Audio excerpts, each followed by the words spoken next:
ঘূর্ণিঝড় রিমালের আঘাতে তলিয়ে গেছে রাজধানীর ঢাকাসহ বেশ কিছু জায়গায়। তবে আমরা যদি জানিয়ে রাখি, গতকাল সন্ধ্যায় যে আসলে রিমালের যে আঘাত বাংলাদেশে আঘাত হেনেছে, তারপর থেকে কিন্তু আসলে উপকূলগুলোতে, বাংলাদেশের বিভিন্ন জায়গায় যে উপকূল অঞ্চল যেগুলো রয়েছে সেগুলোতে কিন্তু ইতিমধ্যে জলাবদ্ধতা, বাঁধ ভেঙে কিন্তু আসলে গ্রাম তলিয়ে যাওয়া সহ বিভিন্ন ধরনের ক্ষতিগ্রস্ত কিন্তু আসলে তারা পড়ছেন। এবং আমরা যদি এখন রাজধানীর যে নিউ মার্কেট এলাকাটি আসলে দেখানোর চেষ্টা করি, আমি কিন্তু যে দাঁড়িয়ে রয়েছি একেবারে হাঁটু সমান পানিতে, ঠিক তার সাথে কিন্তু রয়েছে একেবারে নিউ মার্কেটের যে মার্কেটগুলো রয়েছে সেগুলো কিন্তু। এবং আমরা যদি দেখি যে আসলে যত সময় যাচ্ছে আসলে সকাল থেকে ঠিক ততটাই কিন্তু জলবদ্ধতা বা বৃষ্টির যে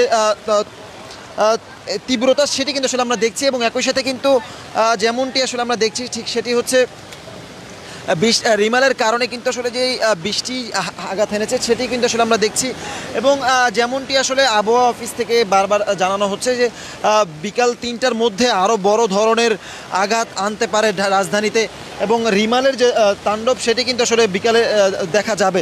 এবং আমরা যদি আরেকটি বিষয় জানিয়ে রাখি, ঠিক সেটি হচ্ছে যেমনটি আসলে আমরা জেনেছি যে আসলে এখন পর্যন্ত তেমন বেচাকেনা নেই, তবে যে নিউ মার্কেটের এলাকায় আসলে বলা চলে যে আসলে একেবারে জলাবদ্ধতা হয়ে আছে। এবং যেমনটি আসলে দেখছি যে রিক্সাগুলো আসলে একেবারে আধা ডোবা হয়ে আছে। এবং যে বিষয়টি আসলে আমরা দেখছি সেটি হচ্ছে ঘূর্ণিঝড় রিমালের প্রভাবে যে আসলে সারা দেশে দিন জুড়ে আসলে বৃষ্টি হতে পারে সেটি কিন্তু আসলে জানানো হয়েছে আবহাওয়া অফিস থেকে। এবং একই সাথে আমরা যদি জানিয়ে রাখি আসলে এই আসলে বৃষ্টি আসলে মঙ্গলবার পর্যন্ত থাকতে পারে এমনটি আসলে জানানো হয়েছে। এবং বঙ্গোপসাগরে যে সৃষ্টি হওয়া যে ঘূর্ণিঝড় রিমাল সেটি কিন্তু আসলে রোববার রাতে উপকূলে আঘাত হানে। এবং একই সাথে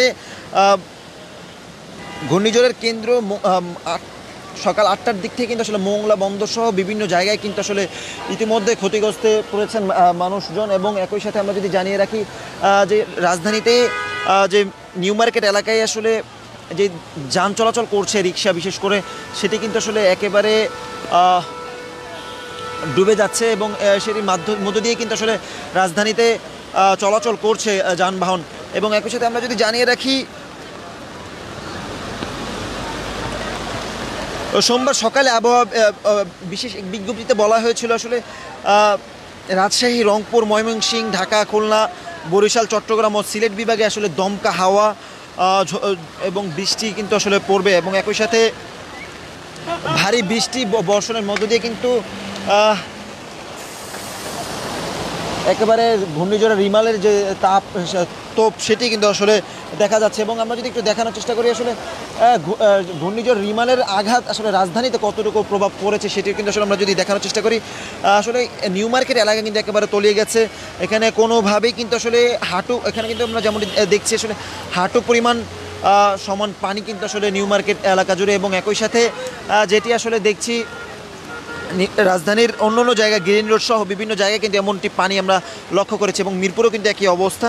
এবং আমরা যদি আরেকটি জানিয়ে রাখি, অতি ভারী বর্ষণের প্রভাবে কিন্তু আসলে কক্সবাজার, বান্দরবান, রাঙ্গামাটি, খাগড়াছড়ি ও চট্টগ্রামের পাহাড়ি অঞ্চলের কোথাও কোথাও ভূমিধসও কিন্তু আসলে হয়েছে এবং হতে পারে বলে জানিয়েছেন আবহাওয়া অফিস থেকে।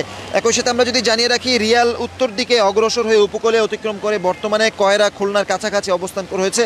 এটি আরও উত্তর দিকে অগ্রসর হয়ে ক্রমশ বৃষ্টি ঝরিয়ে পড়বে এবং পরবর্তীতে ২-৩ ঘন্টা দুর্বল হয়ে পড়বে।